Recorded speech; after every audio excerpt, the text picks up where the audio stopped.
Bonjour frères et sœurs en Christ.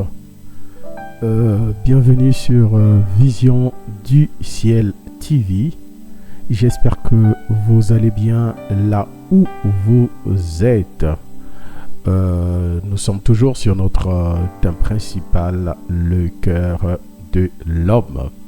Aujourd'hui, nous allons aborder un sujet quand même intéressant. Es-tu prêt pour l'enlèvement?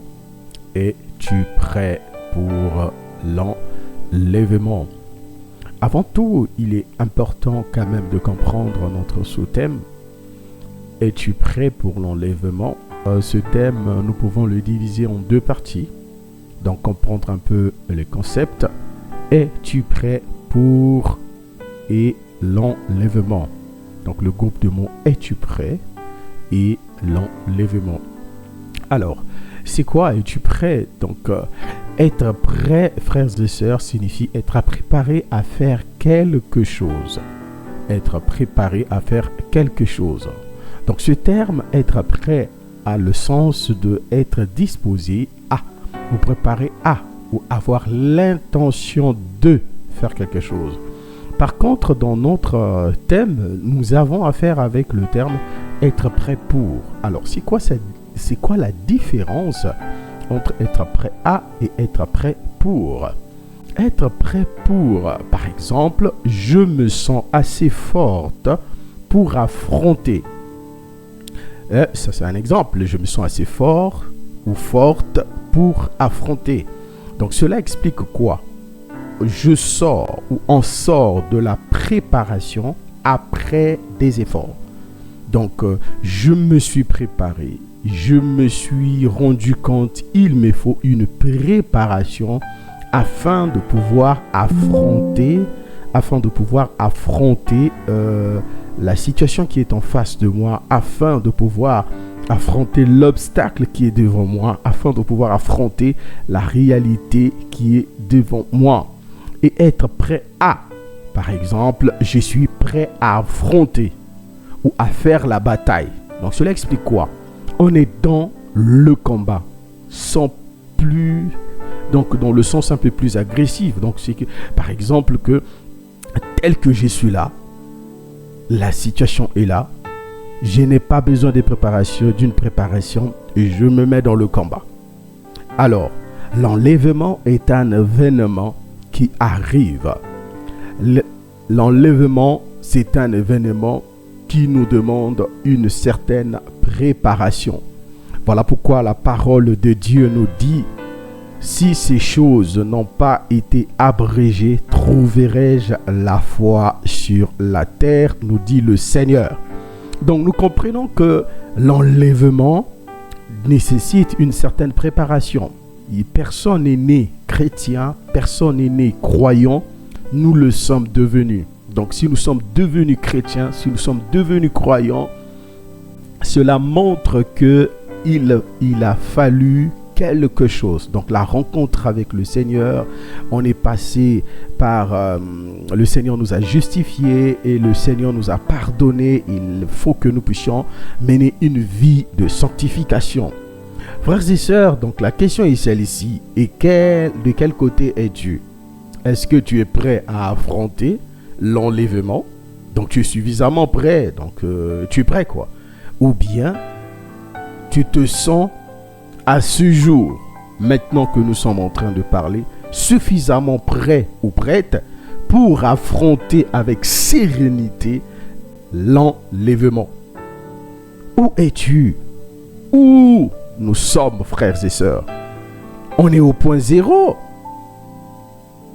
Où on est prêt à ou prêt pour? Je pense qu'il serait souhaitable que tu puisses te préparer, frères et sœurs. Donc le deuxième point, c'est l'enlèvement. C'est quoi l'enlèvement? La Bible explique l'enlèvement de l'Église, de la disparition massive des chrétiens dans le monde entier pour rencontrer le Seigneur Yeshua HaMashiach dans les airs. Donc on peut le lire dans l'épître de Paul aux Thessaloniciens. Donc frères et sœurs, l'enlèvement, c'est une disparition massive des chrétiens dans le monde entier pour rencontrer le Seigneur Jésus-Christ, Yeshua HaMashiach. Alors, frères et sœurs, nous comprenons que c'est un événement majeur, c'est un événement important, c'est un événement que tous les enfants du Seigneur attendent, tous croyants, tous ceux qui ont donné leur vie à Jésus-Christ attendent cet événement. C'est un événement important. Alors si toi ou moi, nous nous en foutons de cet événement, nous serons surpris. Imagine que dans le monde entier, il y a des disparitions qu'on ne s'y attendait pas. Tu parles avec quelqu'un, tu marchais avec quelqu'un, tu travaillais avec quelqu'un et la personne est partie. Vous êtes en plein voyage dans les airs, les pilotes c'est des chrétiens, ils sont partis. Ça sera un chaos. Frères et sœurs, il serait souhaitable que tu participes à l'enlèvement au lieu de rester. Tu ne sais pas dans quelles circonstances que tu vas rester et dans quelles conditions. Est-ce que tu seras à côté d'une voie où quelqu'un est en train de conduire, est un chrétien, il part et ce véhicule va heurter, frère. Ça sera un chaos dans le monde entier. Voilà pourquoi nous devons nous préparer pour l'enlèvement. Frères et sœurs, ne sois pas au point zéro, mais prépare-toi pour l'enlèvement. Prépare-toi, travaille, discipline-toi, donne-toi au Seigneur. Alors, Matthieu 26, le verset 41 nous dit « Veillez et priez afin que vous ne tombiez pas dans la tentation. L'esprit est bien disposé, mais la chair est faible. » Nous pouvons aussi lire cette même pensée dans le livre de Luc, le verset 36. Luc 21, le verset 36. Que nous dit la Bible? Frères et sœurs, si vous pouvez prêter vraiment attention, ça serait une bonne chose. Luc 21, le verset 36. La Bible nous dit, je vais commencer, excusez-moi, à partir du verset 34. Faites donc bien attention, veillez sur vous-même pour que vos esprits ne s'alourdissent pas à force de bien manger, de trop boire et de vous tracasser pour votre vie de tous les jours. Sinon ce grand jour vous surprendra tout à coup. Vous serez pris au piège, car il s'abattra comme un filet sur tous les habitants de la terre. Tenez-vous donc en éveil et priez sans vous relâcher pour que Dieu vous donne la force d'échapper à tous ces malheurs futurs et pour que vous puissiez vous présenter debout avec assurance en présence du Fils de Dieu. Frères et sœurs, la parole est en train de nous dire de veiller donc et prier en tout temps afin que nous puissions apparaître debout devant le Fils de l'homme, afin que nous puissions être prêts, afin que nous puissions être en état d'éveil lorsque le Seigneur viendra. Tenez-vous donc en éveil et priez sans vous relâcher. Ce qui veut dire que c'est une préparation, frères et sœurs, de veiller, de prier sans vous relâcher pour que Dieu vous donne la force d'échapper à tous ces malheurs futurs et pour que vous puissiez vous présenter debout avec assurance en présence du Fils de l'homme. Donc là, la parole est en train de nous parler de ce grand jour. Le jour où le Seigneur viendra, il viendra comme un voleur. Il viendra au moment où on ne s'y attendait pas. Donc veillez et priez. Alors, nous avons dans ces deux textes deux mots importants que nous devons comprendre. Veiller et prier, c'est deux choses. On doit veiller, on doit prier. En d'autres termes, être en éveil. Frères et sœurs, c'est quoi veiller? Tout simplement, nous comprenons bien la langue française qui nous dit, c'est de ne pas dormir, ne pas être en état de sommeil. Alors là, le sommeil dont il est question, c'est un sommeil spirituel. Nous ne devons pas être comme les 5 vierges folles qui n'avaient pas de l'huile. Donc on peut dire, spirituellement, ils étaient endormis. Frères et sœurs, être suffisamment éclairé par la parole de Dieu, connaître la parole de Dieu, ne pas perdre son temps à faire quoi que ce soit, que ta lampe doit être allumée, tu dois être spirituellement en forme. Parce que quand on parle de veiller, une personne qui est veillée, c'est une personne qui est en état d'éveil, c'est une personne qui est suffisamment informée qu'il y a quelque chose qui va se passer. Voilà pourquoi la personne reste en éveil, reste en tes gardes, assure la sécurité toute cette nuit, ne dors pas. Pourquoi? Parce que la personne est suffisamment informée. C'est au moment où nous dormons, il se passe beaucoup de choses. Frères et sœurs, je te demande de ne pas dormir. Vu que tu es informé pourquoi? Tu es informé comment? C'est que tu as pris connaissance de quelque chose. En d'autres termes, une personne qui reste en éveil, c'est une personne qui a reçu une information qui lui demande d'être éveillée. Et nous, où est-ce que nous pouvons recevoir cette information? C'est dans la parole de Dieu. Donc, nous devons être des personnes qui aiment la parole. Nous devons être des personnes qui lisent la parole. Nous devons être des personnes qui comprennent la parole. Nous devons être des personnes qui sont façonnées par la parole. Car la Bible dit que la parole est un couteau à double tranchant, séparant le mal et le bien au tréfonds dans nos cœurs, qui va séparer des mauvaises choses et des bonnes choses. La parole est inspirée de Dieu, capable de transformer, enseigner, corriger, façonner, afin que l'homme de Dieu soit bon devant toute bonne œuvre. Frères et sœurs, on ne peut que veiller si on est informé. On ne peut que veiller si on connaît la réalité de la situation qui est en face de nous. Alors, la Bible nous parle aussi de prier. C'est quoi prier? Sans pour autant compliquer les choses, j'aimerais vous dire, frères et sœurs, tout simplement, prier, c'est mettre son cœur ou son âme en contact victime et sincère avec Dieu, tout le temps. Frères et sœurs, tu dois mettre ton cœur, ton âme en contact victime et sincère avec le Seigneur tout le temps. Tu dois être en permanence avec Dieu. Tu dois lui parler de temps en temps. Tu dois être à l'écoute de sa voix. Tu dois être à l'écoute de sa volonté. La Bible dit de prier sans cesse. Prier sans cesse, frère. Cela montre quoi? Que une personne qui prie beaucoup, dans tes moments d'étude de la parole, dans tes moments de prière, c'est là où l'Éternel vient te parler, frères et sœurs. Nous devons veiller, nous devons faire attention, parce que le temps dans lequel nous vivons est un temps difficile. Frères et sœurs, es-tu prêt pour l'enlèvement? Es-tu prêt pour être enlevé? Frères et sœurs, aujourd'hui, il se passe des choses difficiles dans le monde. Nous vivons un temps difficile. Frères et sœurs, la Bible nous dit dans Romains chapitre 14, à partir du verset 11 jusqu'au verset 14, nous pouvons lire au nom de Yeshua. Vous savez bien pourquoi je vous donne toutes ces recommandations.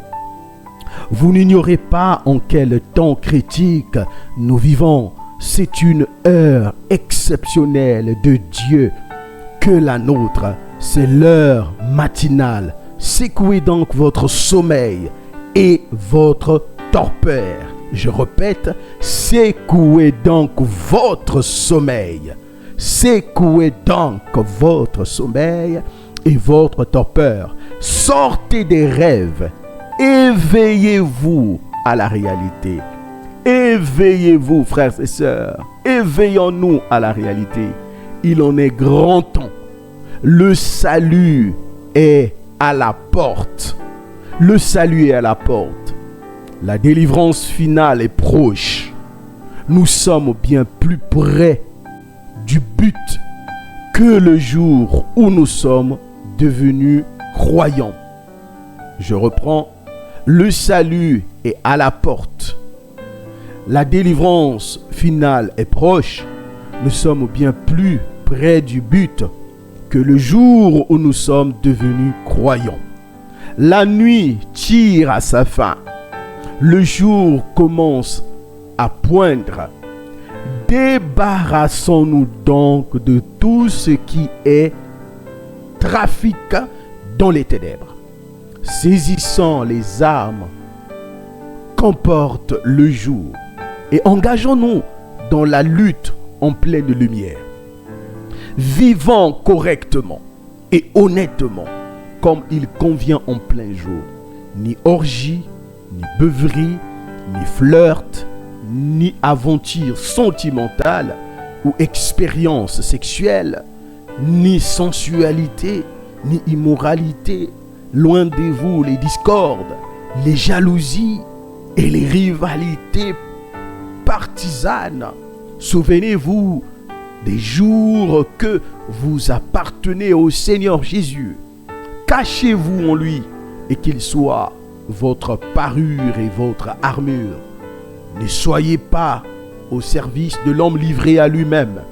Vous risquerez d'en réveiller des passions à force de penser aux appétits de votre être naturel.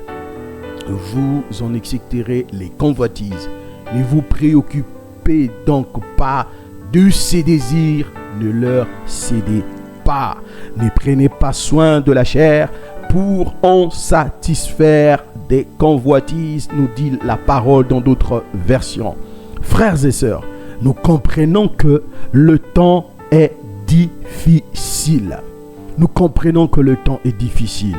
Nous avons bien vu que dans ce passage, à partir du verset 13, on dit « Vivons correctement et honnêtement comme il convient en plein jour, ni orgie, ni beuverie, ni flirt, ni aventure sentimentale, ni expérience sexuelle, ni sensualité, ni immoralité. Loin de vous ces discordes, les jalousies et les rivalités partisanes. » Souvenons-nous que nous sommes dans un temps difficile, frères et sœurs. Alors, es-tu prêt pour l'enlèvement par rapport à toutes ces choses? Ou je suis prêt pour l'enlèvement? Frères et sœurs, pour être prêt pour l'enlèvement, on ne doit pas être dans le sommeil dans les derniers moments. Ne restons pas dans le sommeil dans les derniers moments. Le sommeil, spirituellement parlant, veut tout simplement dire on ne prie plus. On a lâché la vie de sanctification. On commence à aller récupérer tout ce qu'on avait abandonné. On commence à manger ce qu'on a vomi. On commence à revenir dans nos anciennes habitudes. Frères et sœurs, ne repartons pas en arrière. Restons concentrés sur Jésus, frères et sœurs. Tenons-nous en éveil et prions tout le temps. Restons concentrés sur Jésus-Christ dans les derniers moments. Ne nous laissons pas distraire dans les derniers moments, frères et sœurs. Ne nous laissons pas distraire dans les derniers moments. Oh, frères et sœurs, ne tombons pas dans la tentation dans ces derniers moments. Frères et sœurs, ne tombons pas dans le péché au dernier moment, comme la femme de Lot. Frères et sœurs, je pense que vous connaissez bien l'histoire de la femme de Lot. Évitez de tomber dans le péché au dernier moment, comme la femme de Lot. Frères et sœurs, nous connaissons très bien cette histoire de Lot. Lot qui était le neveu d'Abraham. Lot, en hébreu, veut dire voile. Lot était avec Abraham. Je résume l'histoire en quelques minutes. Et Lot avait des biens. Lot avait des biens comme Abraham. Mais il est arrivé à un moment donné dans leur marche. Les serviteurs de Lot et les serviteurs d'Abraham commençaient à se disputer. Et Abraham étant un homme sage a décidé qu'il se sépare avec Lot. Il y a quelque chose de très étrange qui a attiré mon attention dans ce passage. Dans Genèse chapitre 13, nous allons lire 3 versets qui vont nous expliquer le résumé de ce que je veux vous dire sur la femme de Lot. Frères et sœurs, Genèse, vous pouvez lire tout le chapitre, mais je vais prendre que 3 versets. Je prends le verset 9 du chapitre 13, Genèse chapitre 13. La Bible nous dit: tout le pays n'est-il pas devant toi? Sépare-toi, je te prie, d'avec moi. Si tu vas à gauche, j'irai à droite. Et si tu vas à droite, j'irai à gauche. Le verset 10. Et Lot leva les yeux. Lot leva les yeux et vit que toute la plaine du jardin était entièrement arrosée avant que Yahweh ait détruit Sodome et Gomorrhe. C'était jusqu'à Troas, comme le jardin de Yahweh et comme le pays d'Égypte. Le verset 14. Et Yahweh dit à Abraham, après que Lot se fut séparé de lui, lève maintenant les yeux et regarde le lieu où tu es, vers le nord, le midi et l'orient et l'occident, car je te donnerai à toi et à ta postérité pour toujours et tout le pays que tu vois. Frères et sœurs, dans ce passage, le verset 9, on voit que Abraham demande à Lot de se séparer avec lui. Ils se sont séparés. Mais Abraham dit quelque chose de très intéressant. Si tu vas à droite, moi je vais à gauche. Si tu vas à gauche, moi je vais à droite. Lot, par manque de sagesse, étant voilé de certaines réalités spirituelles, comme le dit son nom. La Bible dit dans le verset 10, Lot leva les yeux et vit que la plaine du Jourdain était entièrement arrosée. La vue. Le juste ne vivra par la foi et non par la vue. Il a vu la beauté. Et le verset, à un autre niveau, on dit, c'était jusqu'à Troas comme le jardin de Yahweh et comme le pays d'Égypte. Comme c'est pas la réalité. Et Lot est allé vers Sodome et Gomorrhe. Il est parti vers Sodome et Gomorrhe. Si vous lisez tout le chapitre, vous allez comprendre que c'était une ville où il y avait le mal. Mais par contre, Abraham qui avait dit à Lot, si tu vas à gauche, je vais à gauche, à droite. Si tu vas à droite, tu vas à gauche. Il est resté là, il n'a pas bougé. Et le verset 14 a attiré mon attention.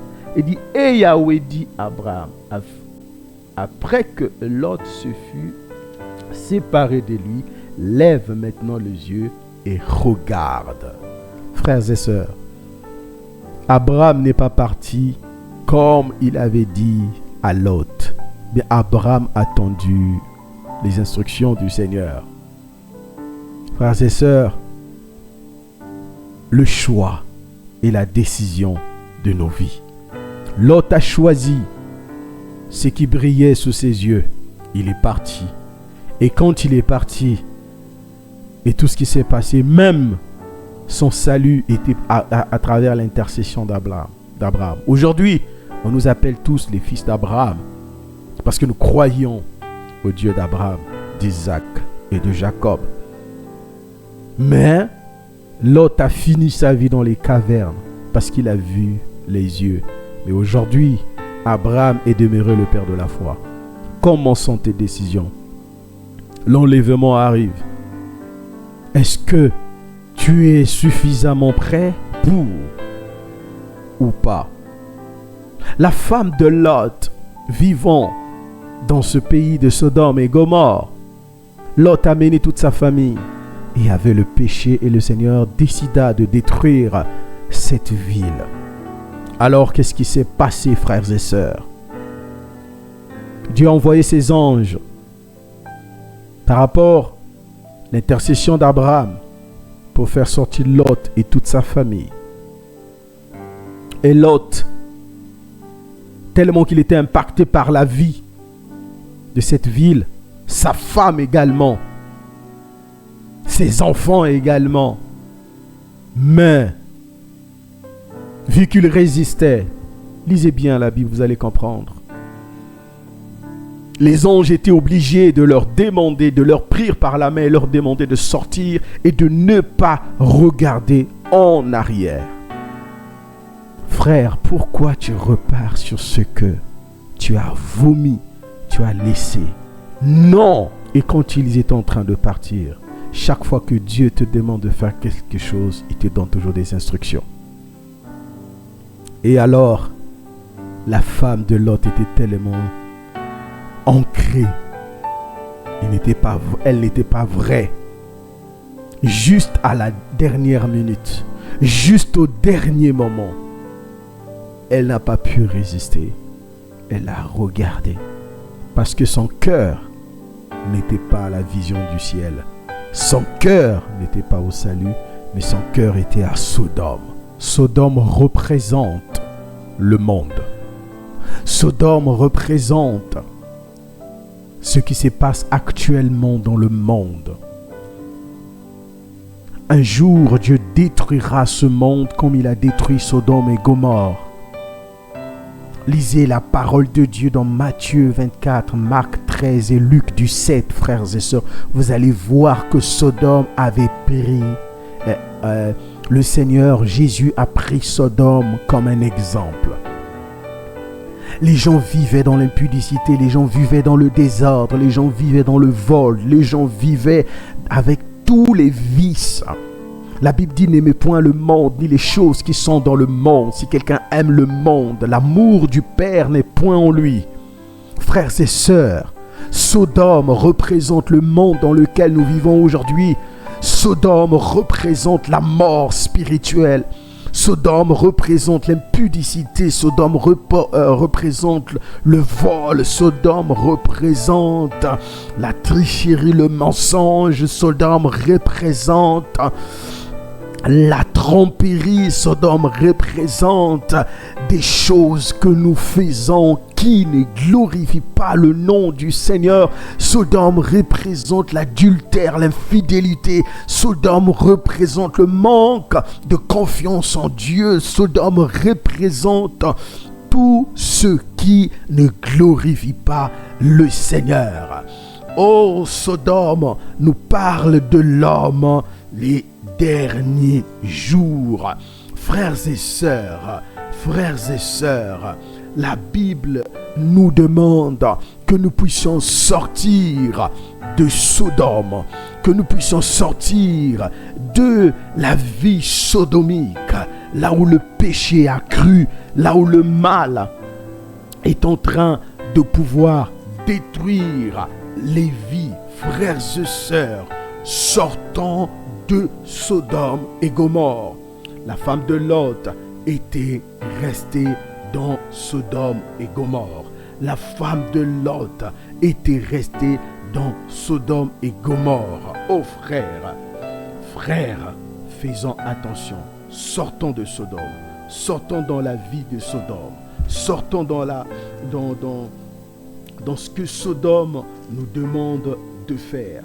Parce que, Père de gloire, la Bible nous dit dans 2 Timothée chapitre 3, à partir du verset 1, nous allons lire: sache bien que dans les temps difficiles, nous attendons la période finale de l'histoire de ce monde. Sera une époque périlleuse et de troubles. En d'autres termes, dans les derniers temps, il y aura des temps difficiles, nous dit dans d'autres versions. Les hommes seront égoïstes, avides, exclusivement préoccupés d'eux-mêmes, de leur richesse, de leur réalisation, de leur prétention. Ils seront de plus arrogants, jaloux, envieux, blasphémateurs et médisants. Ils ne se connaîtront plus ni respect envers les parents, ni reconnaissance, ni respect pour ce qui est sacré, ni respect pour ce qui est sacré. Par exemple, ton corps est le temple du Saint-Esprit. Ton corps est sacré. Les choses du Seigneur sont sacrées. Ils n'auront plus du respect sur ce qui est sacré, ni affection, sans cœur, sans foi. Ils seront implacables dans leur haine, parjure et calomniateurs, incapables de se discipliner. Je répète, incapables de se discipliner. Ils se livreront sans frais à la passion et à l'immoralité, cruels, effrontés et brutaux. Ils agiront sans pitié aucune. Les valeurs morales les laisseront indifférents. Ils haïront ceux qui font le bien. Ils seront prêts à toutes les trahisons et toutes les impudences. Aventurieux et frivoles. Aventurieux et frivoles. Imbus d'eux-mêmes. Enflent d'un orgueil qui les aveuglera. Ils aimeront le plaisir plus que Dieu. Ils aimeront le plaisir plus que Dieu. La volupté et les amusements rempliront leur âme et occuperont la place de Dieu. Certes, ils resteront attachés aux traditions extérieures de la religion pour sauver la façade, garderont l'apparence de la piété, mais en réalité, ils ne voudront rien savoir de ce qui en fait la force. Ils ne lui laisseront exercer aucune influence sur leur vie. Aussi, leur conduite démentira à-t-elle leur profession de foi. La Bible me dit ceci, frère. Détourne-toi de ces gens-là, écarte-les de l'Église. Détourne-toi de ces gens-là, écarte-les de l'Église. C'était la version parole vivante, transcription dynamique. Donc, frères et sœurs, dans ces derniers temps, il y aura des temps difficiles. Regardez tous ces types de personnes qui sont définies dans cette parole. Oh frère, regarde dans quelle situation que tu te trouves. Et si nous lisons Galates 5, la Bible nous dit, si nous lisons à partir du verset 19 jusqu'au verset 21 ou 22, nous allons voir que Paul est en train de dire tous ceux qui pratiquent ces choses n'hériteront point le royaume des cieux. La femme de Paul représente tout type de chrétiens qui croient au Seigneur, mais leurs cœurs sont loin du Seigneur. Tout type de chrétiens qui croient en Yeshua, mais leurs cœurs sont loin du Seigneur. Ils n'aiment pas la volonté de Dieu. Nous faisons semblant de croire. Nous aimerons le plaisir plus que Dieu. Nous trompons les hommes, mais à l'intérieur, le Seigneur nous voit, car la Bible nous dit que dans les derniers jours, tout ce qui est caché seront dévoilés. Aujourd'hui, le Seigneur est en train de faire un tri pour mettre à part les boucs et mettre à côté des brebis, des moutons. Frères et sœurs, es-tu une brebis du Seigneur ou tu es un bouc? Oh, frères et sœurs, de quel côté es-tu? Frères et sœurs, faisons attention, car nous vivons les derniers moments. Nous vivons nos derniers jours. Nous sommes vraiment à minuit. Nous sommes au grand virage. Où es-tu? Oh, les 3 horloges nous ont donné tous les signes. Le monde, l'Église et Israël. Frères et sœurs, où sommes-nous aujourd'hui? Où sont nos cœurs? Est-ce que ton cœur il est à Sodome? Est-ce que ton cœur il est à Sodome? Ces types de personnes que la Bible vient de nous démontrer dans 2 Timothée chapitre 3. Où es-tu? Il est temps de sortir de Sodome. Il est temps de quitter cette vie. Il est temps de quitter cette relation. Il est temps de quitter ce groupe. Il est temps de quitter cette vie, cette mentalité, cette manière de faire des choses. Oui, Que servira-t-il à un homme de gagner ce monde s'il perd son âme, frère? Qu'est-ce qui te retient? Est-ce que tu peux donner la place au Seigneur? Frères et sœurs, le cœur de la femme de Lot était dans le monde.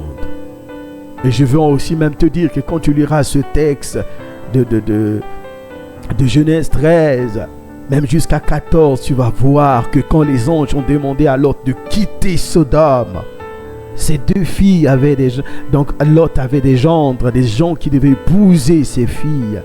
Mais ces deux jeunes hommes ont refusé de sortir. Il y a certaines personnes qui sont autour de toi, que tu crois frères ou sœurs, mais qui ne feront pas partie du royaume. Ils n'entreront pas. Qui est à côté de toi? Qui vont rester?